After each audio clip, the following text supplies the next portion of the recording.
Bien, merci Christian.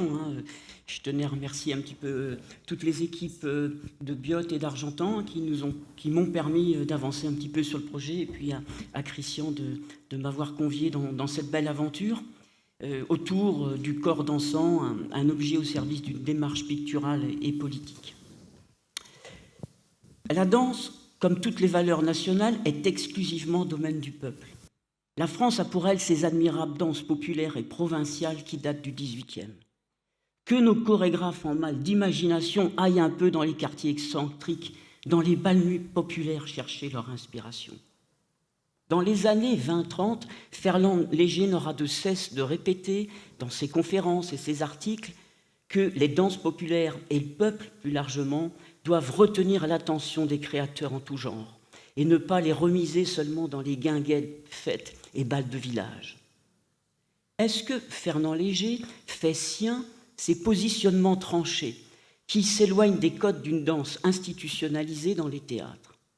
Trouve-t-on dans l'œuvre de Léger une accointance pour la danse, ou plutôt les danses? Enfin, le corps dansant participe-t-il à l'avènement d'un parcours artistique au long cours? À l'évidence, la danse est très présente dans l'œuvre de Léger. Plus ou moins 45 toiles s'y rapportent dans le corpus retenu pour ce colloque, pour peu que l'on accepte que les titres soient révélateurs. Partant de là, on ne peut que relever un paradoxe entre le dire et le faire. Léger convoque en effet dans ses discours une tradition populaire tout en étant un acteur de la modernité dansée et picturale largement dévolue aux classes supérieures. En 1924, son marchand, Léonce Rosenberg, ne dit pas autre chose lorsqu'il lui reproche dans une lettre son ambivalence. Il le félicite en effet pour la conférence où il théorise la modernité du spectacle des années 20, mais critique son goût un peu nostalgique pour les bals-musettes et tout le bric-à-brac romantique. Peut-on dire alors que le peintre se nourrit de toutes les danses pour construire son projet artistique, tourné vers la représentation d'une vie moderne gagnée par le mouvement et les objets? En effet, Fernand Léger pose en permanence un regard artistique sur le monde qui l'entoure, la danse étant partie prenante de celui-ci. Plusieurs questions se posent alors. Comment l'artiste s'acculture-t-il à la danse? Y a-t-il une spécificité du corps dansant dans son œuvre picturale, ou la danseuse n'est-elle qu'un objet parmi d'autres pour évoquer l'humain, la gente féminine ou le mouvement? Enfin, sur le temps long de sa trajectoire, est-ce que les œuvres articulées autour de la danse évoluent? Et pour reprendre Malraux lors de l'inauguration du musée de Biot, est-ce que chaque période préfigure la suivante, tout en s'en différenciant? Nous pourrions défendre l'idée que si le corps qui danse est représenté, celui-ci ne recouvre pas d'insertion explicite sur la réalité de la danse. Il est avant tout un objet parmi d'autres permettant de dynamiser l'étoile, favoriser le réalisme pictural défendu par l'artiste et valoriser lentement son ancrage populaire. Une œuvre qui dépasse largement la représentation de cette activité physique artistique. Fidèle au cadre générationnel que je mobilise dans mes recherches, un détour biographique s'impose pour chercher les institutions et les contextes qui ont pu façonner l'artiste et confronter ce dernier aux danses de son époque. Orphelin de père dès 4 ans, Fernand vit avec sa mère à Argentan dans l'Orne, à la fin du XIXe. Il n'est pas scolarisé dans une école primaire, mais au collège Mézeray. Les historiens de l'éducation physique et de la danse à l'école permettent de dire qu'il est peu confronté à la danse dans le cadre d'une école républicaine patriotique. Tout au plus, et ce n'est pas neutre par rapport à notre introduction, est-il initié à quelques danses folkloriques qui construisent la nation en convoquant le patrimoine des petites patries. Les contenus ne diffèrent pas au collège Saint-Joseph de Tingebray où il séjourne en internat durant une année. Donc l'institution scolaire semble peu influente du côté de la danse. De toutes les façons, il aime plutôt les jeux où on se dépense, où l'on s'empoigne, où ça cogne. Si imprégnation physique il y a eu, c'est du côté du sport qu'il faut la chercher. sa haute stature pour l'époque l'y aidant. Cette acculturation a pu se poursuivre hors de l'école via les patronages qui se structurent à Argentan. Il est probable que Fernand y ait quelques amis. Pour autant, la danse n'est nullement présente dans ces organisations pour garçons. Tout au plus, hors des institutions structurantes de l'époque, est-il confronté aux danses populaires et folkloriques présentes dans les fêtes commémoratives, les bals de village qu'il peut rallier en vélo, ou les grandes fêtes des patronages dont on trouve trace sur Argentan jusqu'aux années 30. Jeune adulte, Fernand file sur Paris, où il retrouve ses amis avant-gardistes. Nous sommes dans la période du marquage générationnel, celle des personnages qui guident et des événements qui façonnent l'individu dans un contexte collectif. L'univers dansé de Léger s'étoffe à l'aube du XXe siècle. Plusieurs danses coexistent qui fabriquent tout ou partie de ces références. Il fréquente le cabaret Les Noctambules, car il chérissait les guinguettes et les troquets, comme il le dit dans L'Intransigeant en 1929. Il s'y nourrit du French cancan, référence parisienne en ce début de XXe. Il n'échappe pas aux danses et musiques dites nègres qui arrivent par le monde du cirque et du jazz et sera porté notamment par Gabriel Astruc, puis Joséphine Baker dans les années 20. Il est friand avec Blaise Cendrars de ses revues, qu'il croque dans l'instant ou de mémoire. Mais l'acculturation se poursuit également dans les théâtres. Le peintre assiste au spectacle des ballets russes et vend d'ailleurs 2 dessins et un tableau à Diaghilev. La série des escaliers, avec les sorties des bals russes en 1914, en atteste. Ses élèves sont également nombreux dans les ateliers de fabrication de certains décors de ces ballets. Au-delà des spectacles, il rencontre Loïs Fuller, qui séjourne longuement à Paris. Dans les soirées hebdomadaires par Canuto, avant la Première Guerre mondiale, il y a Rodin, Loïs Fuller, toutes les célébrités de l'époque. Cette danseuse est photographiée et filmée dès le début du siècle. Friand de nouvelles techniques et de cinéma, rencontré dans les baraques foraines durant son adolescence argentinaise, Léger ne peut qu'aller que vers cette artiste innovante qui, dès la fin du XIXe, s'échappe des codes esthétiques de la danse classique en emmenant le spectacle dansé vers l'art abstrait. Parallèlement, il fréquente de nombreux danseurs, ne serait-ce que dans les coulisses des spectacles lors des premières. Celle, par exemple, de François Malkowski à partir des années 20 sur Paris, qui est liée à Isadora Duncan. Si l'on manque de sources, il est certain que Léger a au moins lu des critiques sur Duncan, voire a pu la rencontrer, car il fréquente des amis communs comme Gérald et Sarah Murphy, établis à Antibes. Au fil des ans, on voit bien que le réseau d'artistes d'avant-garde dépasse bien celui des seuls peintres. À la danse, nous pourrions ajouter le cinéma avec Abel Gans et Cocteau du côté du théâtre d'avant-garde. Mais au-delà des arts, la confrontation d'un jeune adulte issu de la ruralité à l'immensité parisienne de la Belle Époque participe également du marquage de cet individu générationnel. La cité moderne l'émeut, le surprend, il devient source d'inspiration. Les pulsations et lumières de la ville, les marchés, les machines, les escaliers et les cheminées, la publicité, le cinéma.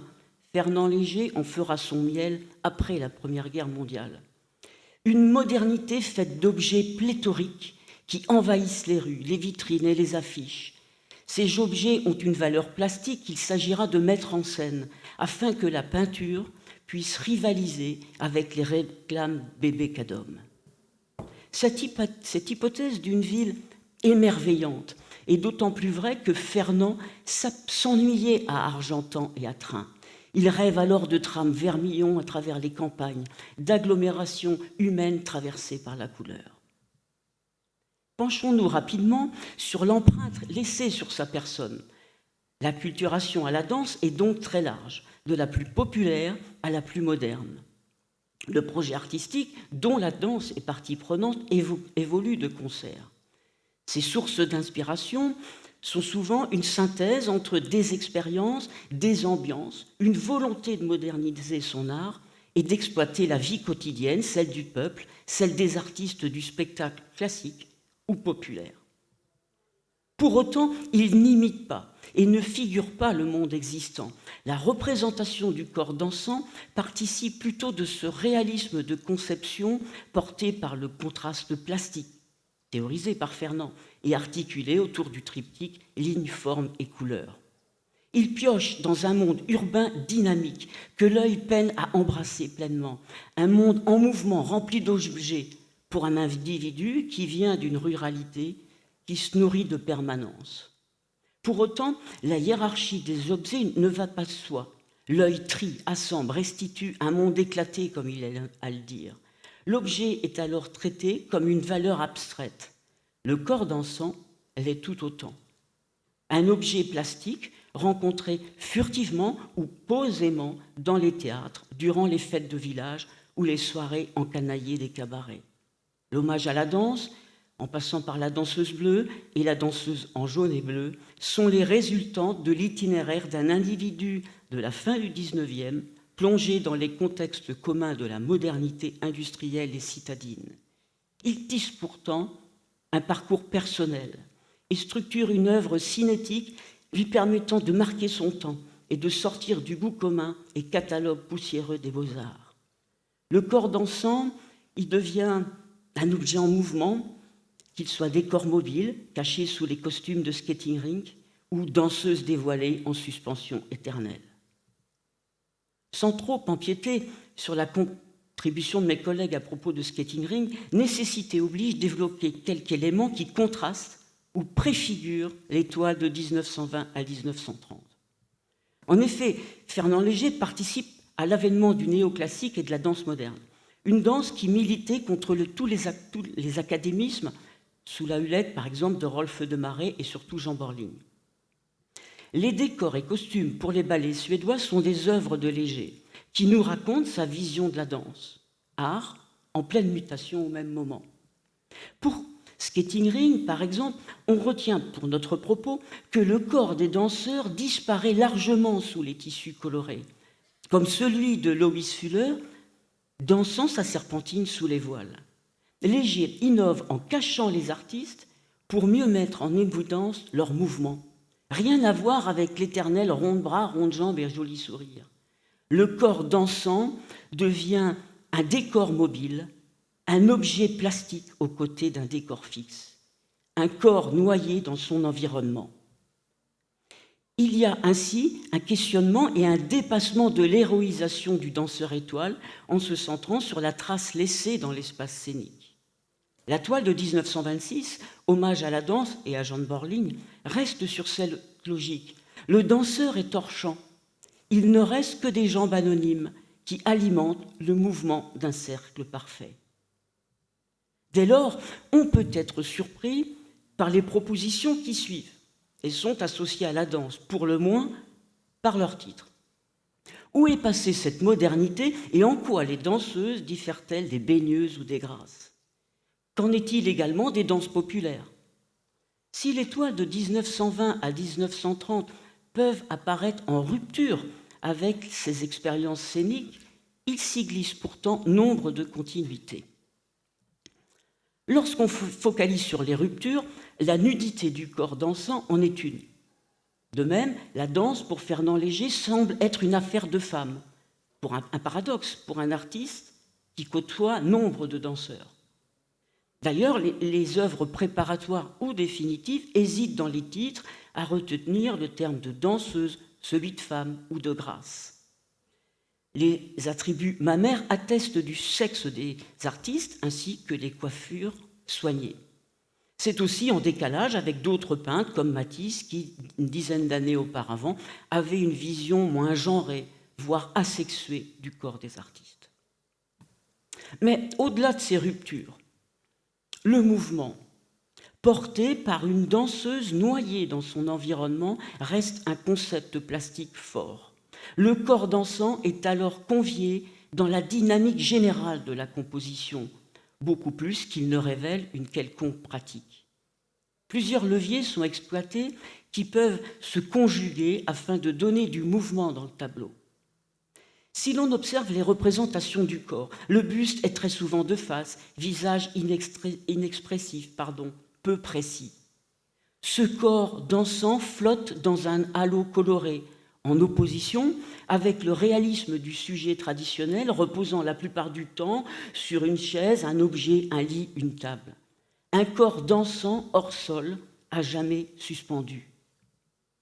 Conjointement, les œuvres exploitent largement les bras pour représenter le mouvement. Le bras au-dessus de la tête est une récurrence des tableaux sur la danse, comme c'est le cas en 3e, 4e et 5e position de danse classique. Certes, on trouve ces positions de bras dans des œuvres qui n'ont pas de rapport avec la danse. Mais qu'elles soient travaux préparatoires ou non, ces bras dynamisent la pose, car le public imagine le mouvement y amenant. Le bas du corps est très souvent orienté différemment du reste du personnage. Les jambes sont fléchies, dans une position unipodale, dans une dynamique aérienne, une suspension astrale. La déformation, la torsion ou la disproportion du corps ajoute à sa dynamique. On y voit l'influence du cinéma qui a participé à la formation visuelle et esthétique du peintre. N'oublions pas, comme ça a été dit, que Fernand Léger réalise Ballet mécanique en 1924. Le gros plan qu'il théorise jusqu'à l'obsession ou les courtes focales permettent de déformer ce corps, de lui donner de la profondeur et donc de la cinétique et du résultat plastique.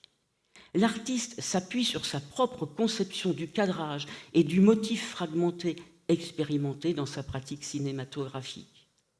Les bras et les jambes relèvent peut-être d'une fascination que Léger a pour ses membres chez les danseuses, comme il le dit dans un carnet de voyage à Barcelone dans La Transigeant en 1930. Au-delà des bras et des jambes, les rondeurs de ces danseuses aux pieds nus suggèrent leur agilité et leur déplacement ondulant dans un environnement le plus souvent anguleux. Léger joue sur les valeurs contraires, surfaces plates opposées à des surfaces modelées et des personnages en volume. Dans un ensemble qui flotte, le corps flottant flotte plus encore. Les voiles et les tissus participent des connotations, à l'instar des tulles de la danse moderne allemande et des pionnières américaines, voire des pagnes et des froufrous des danses de cabaret ou des voiles de pudeur.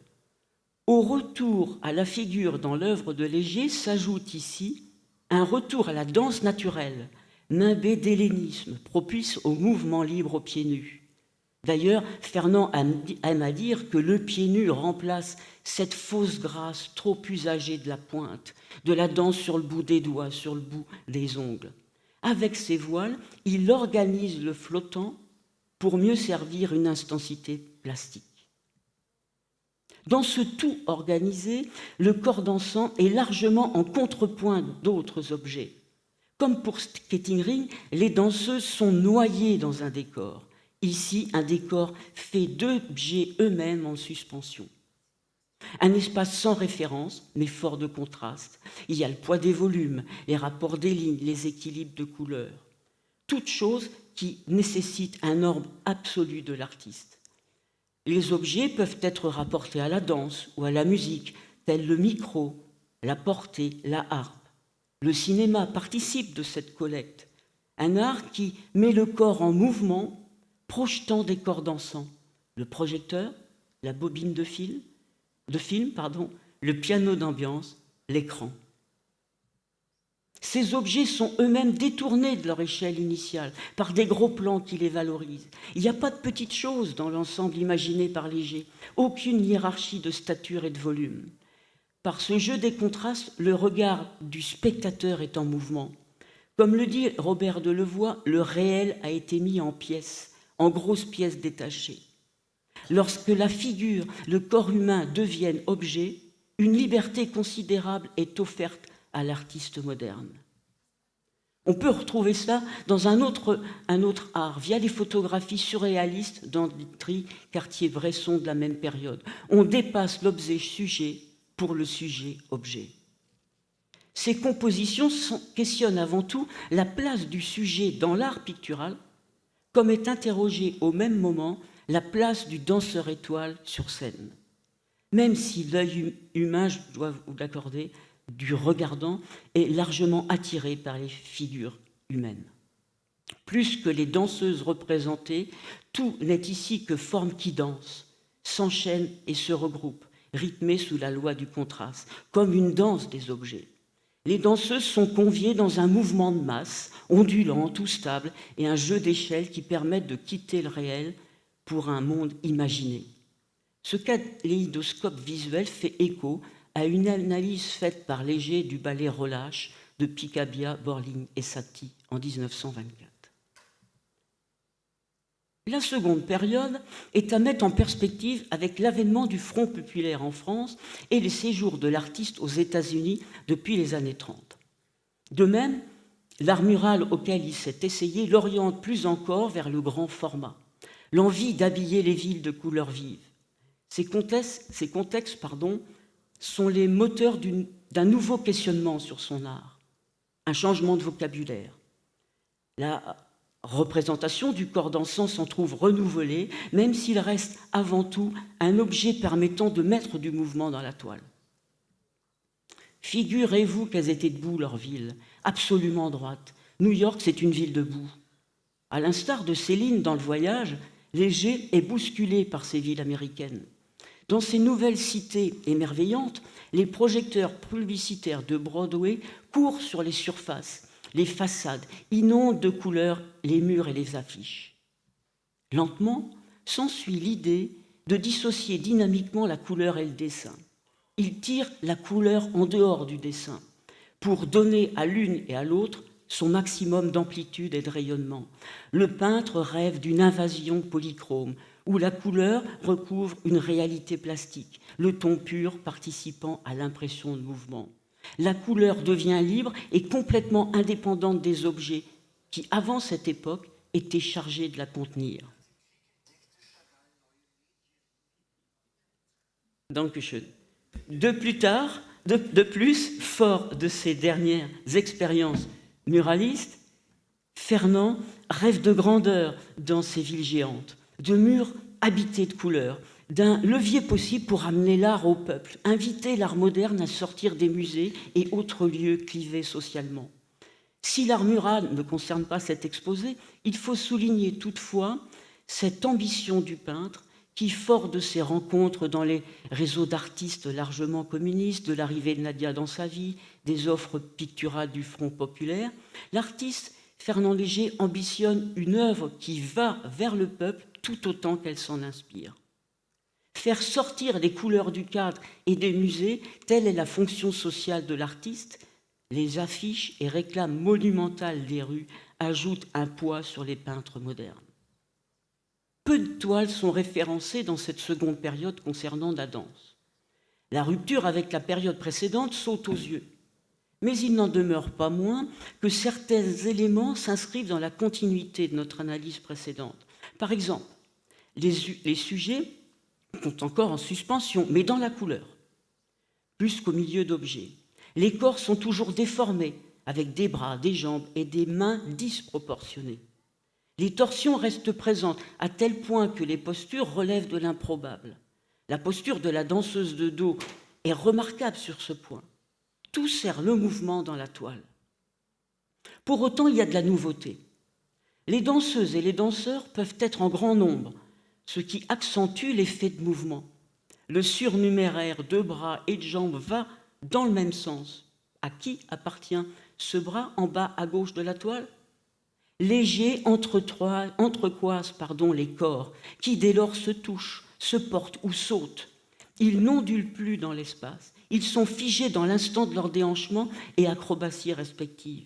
Les corps ne sont plus remplis de couleurs, mais traversés, au point qu'on ne sait pas si ce sont les danseurs qui laissent des traces dans l'espace du tableau ou s'ils dansent dans un monde de couleurs, de spots et d'ambiances lumineuses.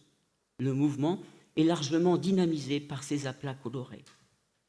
Parallèlement, un certain nombre d'éléments disparaissent dans cette période. Les voiles, les postures récurrentes, les objets. Fernand simplifie son œuvre pour ne garder que le mouvement, qui est encore plus puissamment représenté que précédemment. Par exemple, lorsque le corps est seul en scène. Il se débat avec les couleurs, accentuant le mouvement. Les membres semblent indépendants les uns des autres. Le dos se creuse. La définition du danseur est simplifiée pour valoriser le déplacement. Hanches en avant, accentuées par l'aplat bleu dans la même direction. Nonobstant, ces corps enchevêtrés recouvrent-ils une spécificité associée à la danse? Fernand s'inspire-t-il d'autres danses découvertes aux États-Unis? L'hypothèse peut faire sens. Il rencontre Cunningham dans ses déambulations universitaires, mais point de référence à la gestuelle postmoderne de ce danseur chorégraphe. J'opterai plutôt pour des représentations de danse populaire venues de dancing américain.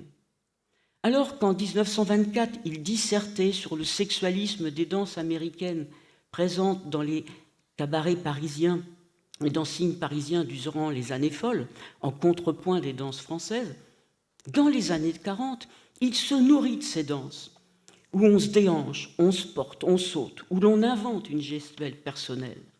Léger a forcément pénétré ces salles spécifiquement dévolues à la danse.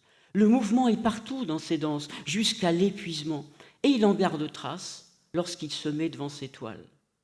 De même, sans savoir s'il a lu Horace McCoy en langue anglaise, ces tableaux nous amènent vers cet auteur qui met en récit, dès 1935, les marathons de danse, où les couples tournoient pendant des jours sans fin au rythme effréné des orchestres.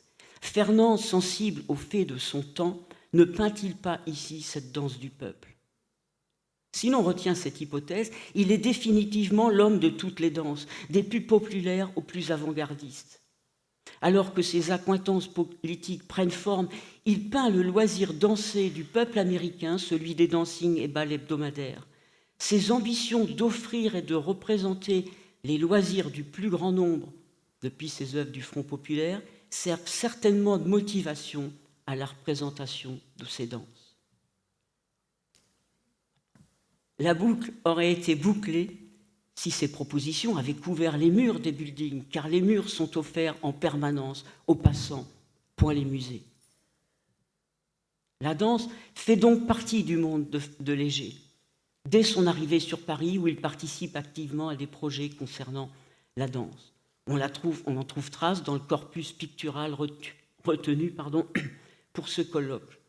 Nous avons tenté de montrer que l'artiste est l'homme de toutes les danses, des plus distinctives aux plus populaires.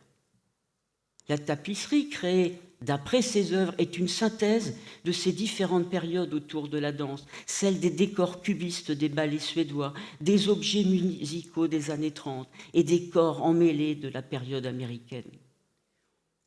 On en trouve trace aussi sur les vitraux de la Chabelle de Lisor, fief d'enfance de Fernand, même s'il est difficile pour le cas présent de l'associer pleinement à la danse.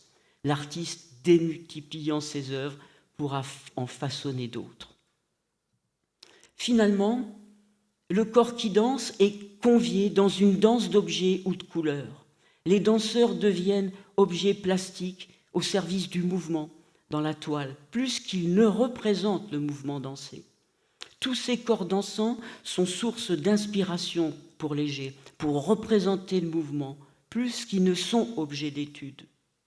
Car le peintre reste un plasticien attaché au travail sur la forme, menant une réflexion novatrice sur le fait plastique, des danses plurielles pour un univers pictural singulier.